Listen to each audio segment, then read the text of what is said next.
जीवन, मृत्यु, पुनर्जन्म और परलोक की कुछ बातें। पार्ट 1। सुनिए गुरुदेव श्री ने क्या कहा है।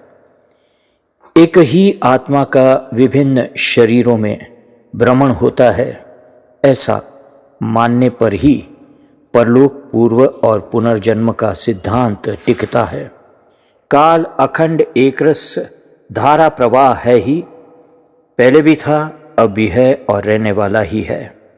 कभी नहीं था या भविष्य में नहीं होगा, ऐसी कल्पना तक हम नहीं कर सकते। तात्पर्य यही कि काल नित्य है, अखंड है। इसी नित्य अखंड काल में ही समय समय पर विभिन्न स्थितियों का उद्गम तथा लय प्रलय, बंधन मुक्ति, जन्म मृत्यु व्यक्त होते हैं। जो कालातीत है वही शाश्वत सत्य, वही एकमात्र सर्वस्वतंत्र सर्वसमर्थ है और उसी सर्वेश्वर परमेश्वर के अधीन काल, कर्म, प्रकृति, जीव मात्र होते हैं। प्रलय अवस्था में जीव जगत और ईश्वर का अर्थात परमात्मा की सत्ता का दर्शन नहीं हो पाता है, अव्यक्त रहता है।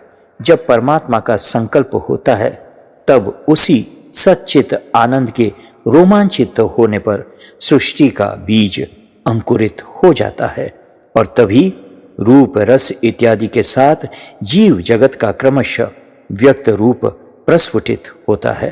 तभी अनंत जीव कर्म वासना में विचरण करने लगते हैं। जीवों का यह विचरण अनादिकाल से चल रहा है। जीव मात्र का जीवन कर्ममय होता है। कर्ममय जीवन से जीव उत्कर्ष को पाता है। क्रमशः जीव अनादि नित्य है। जीव स्वरूप में अणु है, परंतु सत्य, चित्त और आनंदमय परमात्मा का अंश है, इसलिए नित्य है। जीव एक लोक में से दूसरे लोक में जाता है, ये असंभव नहीं है। वह अपने सूक्ष्म शरीर को, जिसको लिंगी शरीर भी कहा है, धारण करके परलोक गमन करता है। मृत्यु के समय सूक्ष्म देह जीव को वहन कर ले जाता है। सूक्ष्म देह के 17 अवयव है, 5 प्राण, 5 कर्मेंद्रिय, 5 ज्ञानेंद्रिय, मन और बुद्धि। सूक्ष्म शरीर स्वरूप में और परिणाम में सूक्ष्म है, इसलिए अदृश्य तथा सर्वत्र निर्बंध विचरण करने में समर्थ होता है। मृत्यु के समय यही जीव को स्थूल देह से वहन कर ले जाता है।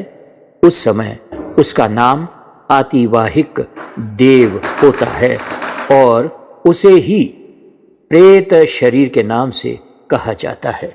जय सिया राम। ये पहला भाग था, बाद में और 3-4 भाग आने वाले हैं।